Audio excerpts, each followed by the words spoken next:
Bonjour à toutes et bonjour à tous. Aujourd'hui, je vais vous montrer comment tracer un itinéraire à partir de MyMaps pour commencer. Puis je ferai d'autres vidéos qui vous montreront comment le faire à partir de Visu GPX et de Visorando. De cette façon, vous pourrez choisir le site qui vous correspond le mieux. S'il existe quelques petites différences, la méthode est la même d'un site à l'autre. Il existe encore de nombreux autres sites où il est possible de tracer ses propres parcours. À vous de choisir celui qui vous correspondra le mieux et avec lequel vous vous sentez le plus à l'aise. Avant de commencer ce tuto, je vais vous donner une petite information que je pense être importante et que je risque d'oublier dans le feu de l'action. Si vous souhaitez partager votre tuto en ligne, le mettre à disposition du public, il est fortement recommandé de préciser pour quelle activité votre parcours est fait. Un parcours qui sera fait pour un randonneur ne sera pas forcément adapté à un cavalier, tout comme un parcours qui aura été effectué à ski ne le sera pas pour un randonneur ni même pour un cavalier et peut s'avérer être même dangereux. Donc afin de ne pas envoyer des gens sur des parcours qui risqueraient d'être dangereux, le fait de mentionner pour quelle activité sportive il est destiné ajoutera un plus à votre parcours et permettra aux personnes qui l'empruntent de le faire en toute sécurité. Nous allons maintenant nous rendre sur notre moteur de recherche préféré et y taper MyMaps. En fonction du moteur de recherche que vous allez utiliser, la proposition ne sera peut-être pas en haut de page comme ici. Vérifiez bien qu'il y ait HTTPS devant les 3 W, afin de ne pas cliquer sur une annonce et de ne pas être redirigé vers un site qui ne serait pas sécurisé. Il vous sera peut-être demandé de créer un compte afin d'avoir accès à votre espace de travail. Votre espace de travail, quand vous l'ouvrez, devrait être vide. Sur le mien, il y a déjà des choses puisque j'y ai travaillé et je suis connectée, mon travail est donc enregistré. D'une version de Windows à l'autre, cet espace de travail peut être légèrement différent. Je viens juste de changer d'ordinateur et je m'aperçois que celui qui est sous Windows 10 n'a pas exactement la même présentation que celui-ci qui est sous Windows 11. Donc ici en haut, vous avez cartes qui m'appartiennent et vous avez un petit ascenseur où à l'intérieur, on peut voir toutes les cartes qui m'appartiennent, les cartes qui ne m'appartiennent pas, les cartes partagées et les cartes récentes. Sur Windows 10, tout ceci est écrit un à côté de l'autre. Vous avez la possibilité de mettre vos cartes non pas sous vignette mais sous forme de liste et les trier sous la dernière ouverture, dernière modification par mois et par nom. Chaque vignette se présente de cette façon. Elle a une petite flèche blanche qui permet de partager la carte, 3 petits points qui permettent d'ouvrir un menu dans lequel nous avons ouvrir dans un nouvel onglet, copier et placer à la corbeille. Sous la carte, vous avez le nom de la carte si vous l'avez nommée. Si celle-ci n'a pas été nommée, vous aurez carte sans titre à la place du titre.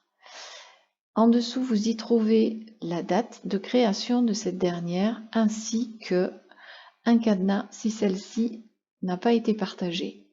Si en revanche vous avez partagé votre carte, comme ici par exemple, vous aurez un petit globe à côté de la date de création. Nous allons donc créer une carte et voir ce que MyMaps nous offre.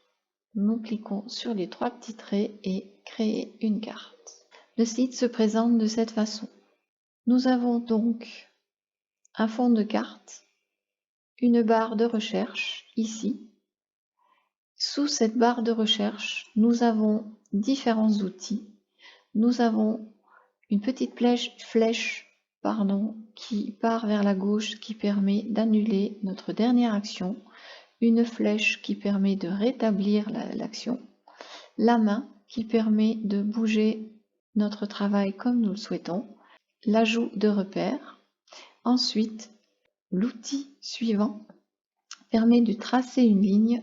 Il offre un sous-menu qui permet d'ajouter une ligne ou une forme, d'ajouter un itinéraire en voiture, un itinéraire à vélo ou un itinéraire à pied. L'outil suivant nous permet d'ajouter un itinéraire et l'outil suivant de mesurer des distances et des zones. Sur le côté gauche de votre écran, nous retrouvons un rectangle blanc qui sera votre espace de travail. Pour changer le nom de la carte, un double clic sur Carte sans titre vous permet de renommer cette carte et d'y mettre une description. Vous pouvez ajouter un calque. Vous avez la possibilité de partager votre carte. Vous avez la possibilité d'en avoir un aperçu. Ensuite, vous avez un outil qui s'appelle Calque. Vous avez la possibilité de le masquer et de le faire réapparaître. Les calques peuvent être nommés aussi tuiles dans d'autres sites, mais les propriétés restent les mêmes. Je ne vous ai pas parlé du petit 3 points qui est en haut à côté de carte sans titre, qui vous permet d'ouvrir une nouvelle carte, de copier une carte, d'ouvrir une carte, de placer la carte dans la poubelle,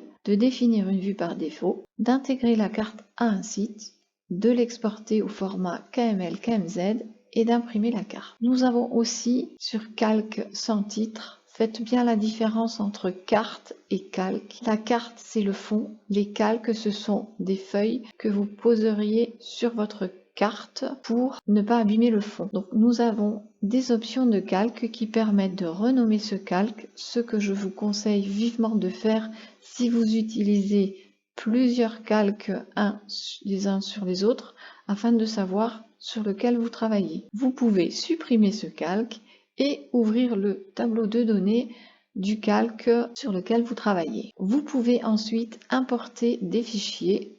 Alors vous pouvez importer des données à partir d'un fichier CSV, d'une feuille de calcul ou d'un fichier KML et encore, ce n'est pas précisé ici, d'un fichier GPX. Tout en bas, vous avez carte de base. Juste à droite de carte de base, vous avez un petit ascenseur qui vous permet d'avoir accès à différents fonds de cartes. Vous avez le premier qui est carte, c'est ce que nous voyons à l'écran. Vous avez la vue satellite qui pour moi est la plus intéressante sur ce site et d'autres fonds de cartes que je vous laisse aller explorer tranquillement à votre gré. Je vais rester sur le fond de carte satellite, c'est beaucoup plus précis que sur le fond de carte tout simplement. Je vais vous parler de l'outil ajouter un repère. Je vais le faire avec vous. Donc je clique sur ajouter un repère, je vais me positionner là où je souhaite mettre mon repère. Ici par exemple, je clique, mon repère apparaît. J'ai à cet endroit la possibilité de le nommer. Voilà, je peux mettre un descriptif si je le souhaite et j'enregistre. Je peux aussi y placer une image ou une vidéo si je le souhaite. J'enregistre. Mon petit repère est ici, mais vous allez le retrouver aussi dans ma zone de travail sur la gauche. J'ai un petit pot de peinture qui me permet de changer le style. Je retrouve exactement la même chose dans mon carré, dans mon rectangle au-dessus de mon icône. Si je ferme l'icône, il disparaît, mon icône reste. Soit je clique dessus 2 fois pour réouvrir et pouvoir modifier ce que j'ai à modifier, soit je viens ici et c'est pareil, je réouvre ma petite base de travail. Vous avez ici les coordonnées GPS de votre icône. Vous pouvez modifier son style en cliquant sur le petit pot de peinture, que ce soit ici ou que ce soit toujours dans la zone de travail sur la gauche. On peut changer sa couleur. Nous pouvons aussi changer son icône. En fonction du sport que vous pratiquez, vous pouvez y mettre le repère que vous souhaitez. Nous avons plus d'icônes. On clique dessus et vous pouvez choisir tous les icônes qui vous paraissent utiles ou qui vous correspondent. Si vous êtes cavalier, et vous pouvez vous servir des points repères pour signaler ou des passages difficiles et délicats. Si vous êtes randonneur pédestre, vous pouvez tout aussi bien désigner un point de vue remarquable. à vous de voir. Vous pouvez aussi utiliser ces petits repères si vous souhaitez faire un parcours d'orientation et que vous souhaitez cacher des indices. Pour vous rappeler où sont vos indices et pour pouvoir les positionner facilement, vous mettez vos repères sur votre tracé. Il vous suffira ensuite, lorsque vous arrivez à chaque repère, de poser votre indice. Bien entendu, la carte ne sera pas à donner aux participants. Vous leur présenterez une carte sans les repères. Nous avons aussi le petit stylo qui permet de modifier le nom, la description. Nous avons un appareil photo qui nous permet d'ajouter une image ou une vidéo. Nous pouvons ajouter un itinéraire vers ce lieu et nous pouvons aussi le mettre à la poubelle. Nous allons faire. Vous voyez qu'ici, mon repère a disparu. Nous allons maintenant nous diriger là où nous voulons nous rendre. J'ai trouvé là où je voulais aller. Nous sommes sur le mince paillant. Mon petit icône est ici. Si je mets mon curseur, un petit cercle blanc se met autour de mon icône. Idem, dans mon espace de travail, je retrouve mon repère. Je vais maintenant vous montrer les différences qu'il y a entre ajouter une ligne ou une forme et ajouter un itinéraire à pied. Je vais ajouter une ligne, je vais partir de ce point et je vais tirer en cliquant gauche. Je clique 2 fois pour finir. Ligne 2, je peux très bien renommer chemin de la fourmi rouge. Je peux y mettre ma description, y ajouter une photo et enregistrer. Tout comme tout à l'heure, ici j'ai la distance de mon chemin tracé, 695 mètres. Je peux changer le style, donc ça veut dire que je peux lui changer sa couleur, mais je peux aussi lui changer son épaisseur en cliquant sur le petit ascenseur qu'il y a dessous. Et en fonction, alors je vais fermer ceci, je reviendrai dessus après, voilà, c'était pas forcément la meilleure couleur à utiliser, je vais rechanger ceci et le mettre en jaune par exemple, on verra beaucoup mieux, l'épaisseur du trait va y rester. Il y a des petits points, je vais vous montrer tout de suite à quoi ils servent. Nous avons la possibilité donc de modifier comme tout à l'heure tout ce qu'il y a écrit. Nous avons la possibilité encore une fois d'ajouter une image ou une vidéo et de le mettre à la poubelle. Si je ferme, voilà ce que j'ai. Je vais me mettre un peu plus grand pour que vous voyez bien. Je retrouve mon tracé ici, chemin de la fourmi rouge. Il a été nommé, ce chemin. Il est sur un calque sans titre. Je peux nommer mon calque et marquer calque de la fourmi. Ok, voilà, j'ai mon calque la fourmi rouge et j'ai mon tracé dessus. Les styles de calque, les styles individuels ou personnalisés, je ne les utilise pas. Donc je peux pas vous dire trop à quoi ça sert. Je vous laisse le soin d'aller farfouiller là-dedans pour voir à quoi ça sert. Vous pouvez maintenant, avec votre souris, cliquer gauche et je vais pousser mon tracé afin de pouvoir modifier ça comme je le souhaite. Cet outil est très pratique parce qu'il vous permet de tracer des choses là où un autre outil ne le ferait pas. Je vais vous montrer la différence entre le fond de carte satellite et le fond de carte carte. Voilà, je vous montre le fait de revenir en arrière. Si je repars sur le calque, la carte de base, voici ce que ça me donne. Vous voyez qu'on ne voit pas grand chose. Je peux changer la couleur de mon tracé, elle se verra mieux, mais au niveau de carte, du fond de carte, voilà, il se voit mieux effectivement. En revanche, je vais revenir là-dessus. Si je souhaitais tracer un petit parcours ici, là, par exemple, je vais revenir ici et je vais faire ajouter une ligne ici. Double clic, ok. Chemin de la fourmi verte.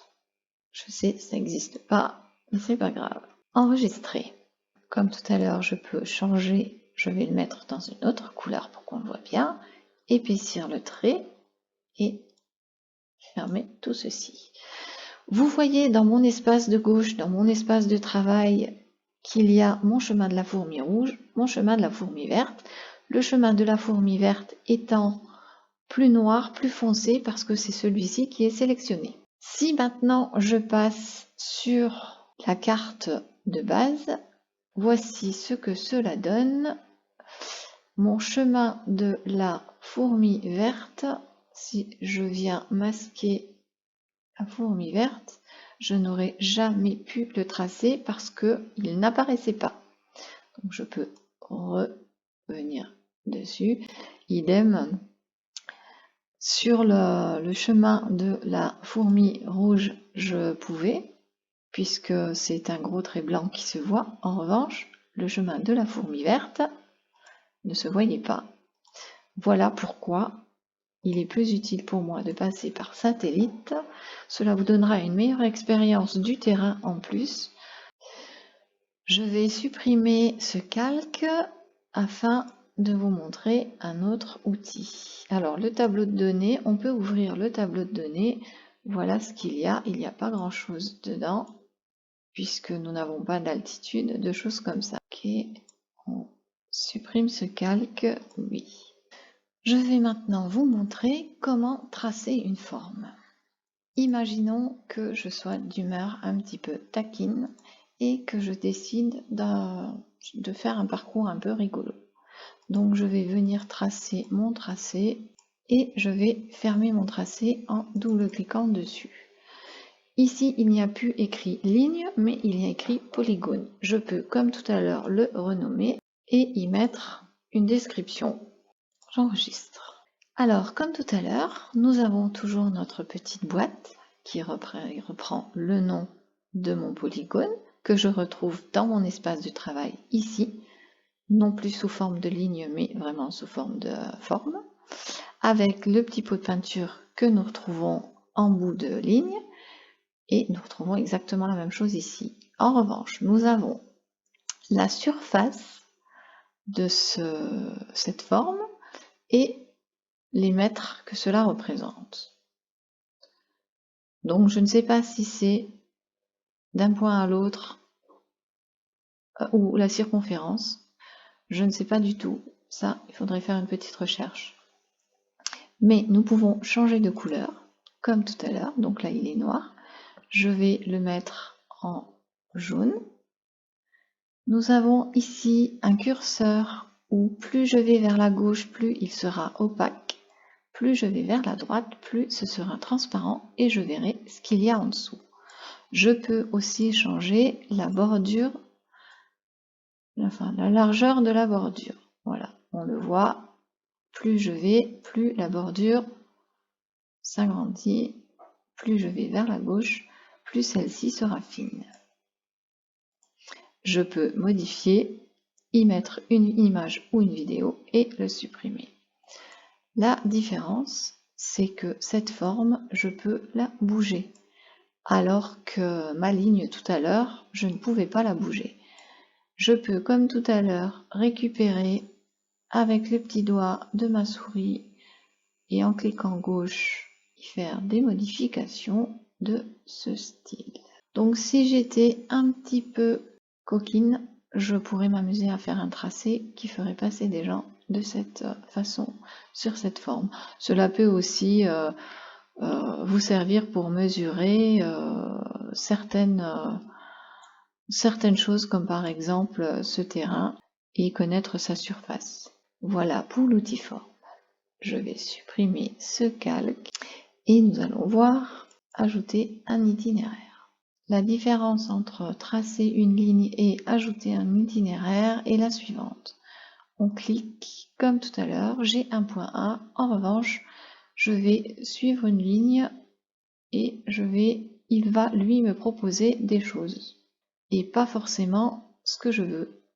Voilà, puisque si ici j'avais décidé ici de vouloir continuer ici, mais c'est en sous-bois, il ne voit rien, donc il va me proposer un autre chemin. Donc quand j'ai trouvé enfin le chemin qui me convient, vous voyez que c'est pas vraiment évident de tracer, ajouter un itinéraire parce qu'il ne me prend pas tous les chemins. Il suffit qu'il y ait quelque chose, un arbre, qui va venir se mettre au milieu. Donc soit je clique ici et je mets mon point B ici. Je vais revenir ajouter un nouveau calque. Je vais je suis toujours en itinéraire, donc je vais me remettre là. Est-ce qu'il veut bien ajouter un itinéraire ici? Et là, je vais pouvoir fermer mon itinéraire. Voici. Et j'ai bien deux calques. J'ai mon premier calque et mon deuxième calque. Supprimer celui-ci, supprimer celui-ci. On voit bien mes deux calques qui sont un en dessous de l'autre. Je peux changer la destination. A priori, on ne peut utiliser qu'une seule couleur pour ceci. J'ai jamais fait attention avant. C'est un outil que j'utilise pas. En revanche, là où je vais mettre mon curseur, je vais avoir un petit point blanc entouré de noir. Je vais pouvoir tirer et ajouter quand je lâche. Idem ici, si je veux élargir mon tracé, voilà, ça me propose ce genre de choses. Si je masque celui-ci en décochant dans mon espace de travail, voilà, il me reste, je recoche, rien n'est effacé.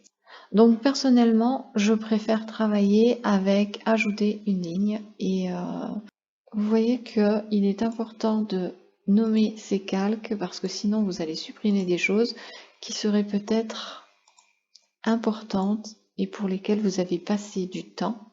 Je vais revenir sur l'outil ligne et tracer un itinéraire.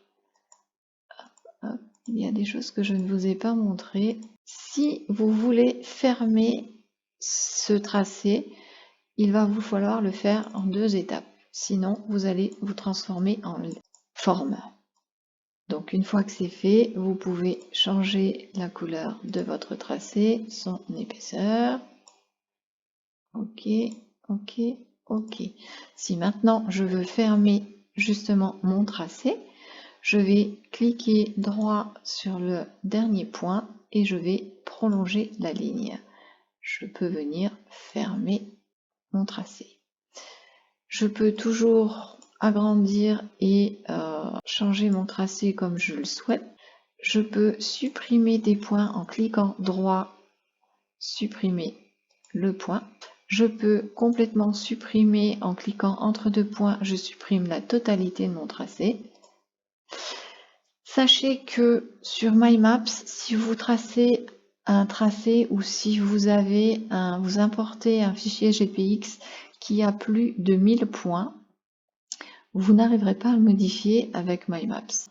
Une fois que mon tracé est dessiné, je vais aller exporter cette carte. Je vais maintenant vous montrer comment enregistrer votre tracé et l'exporter au format KML, KMZ tout d'abord, et puis on le convertira avec un convertisseur pour avoir une trace GPX. Vous avez donc la possibilité de l'exporter au format KML, KMZ. Vous avez ici écrit toute la carte. Si vous aviez plusieurs calques, vous pourriez choisir de cocher les différents calques que vous souhaitez exporter. Si vous voulez toute la carte, vous laissez sur toute la carte. Il faut cocher exporter au format KML au lieu de KMZ et on clique sur télécharger. Nous allons donc l'enregistrer sur le bureau. Je me retrouve donc avec ma carte au format KML. Nous allons maintenant convertir notre fichier au format GPX. Pour cela, nous retournons sur notre moteur de recherche préféré et nous allons y taper Honeycomb. En fonction du moteur de recherche que vous allez utiliser, il n'est pas dit que celui-ci se retrouve en haut de page. Vérifiez comme précédemment que la mention HTTPS soit bien avant les 3 W. On clique. Nous allons choisir notre fichier. Nous allons sur le bureau et je vais choisir mon fichier KML. Ici, je vais changer le format de sortie qui est CSV et je vais le mettre au format GPX pour pouvoir l'utiliser sur le smartphone est sur mon GPS. Je télécharge et je l'enregistre. Voilà, vous savez maintenant tracer un parcours avec MyMaps. Votre fichier GPX est utilisable sur votre smartphone et dans un GPS comme iTrex ou d'une autre marque. À vous de jouer, j'espère que mes explications auront été suffisamment claires et que vous n'aurez aucun problème à faire vos propres parcours. Je vous dis à bientôt. Je vais faire une autre vidéo qui sera Visu GPX.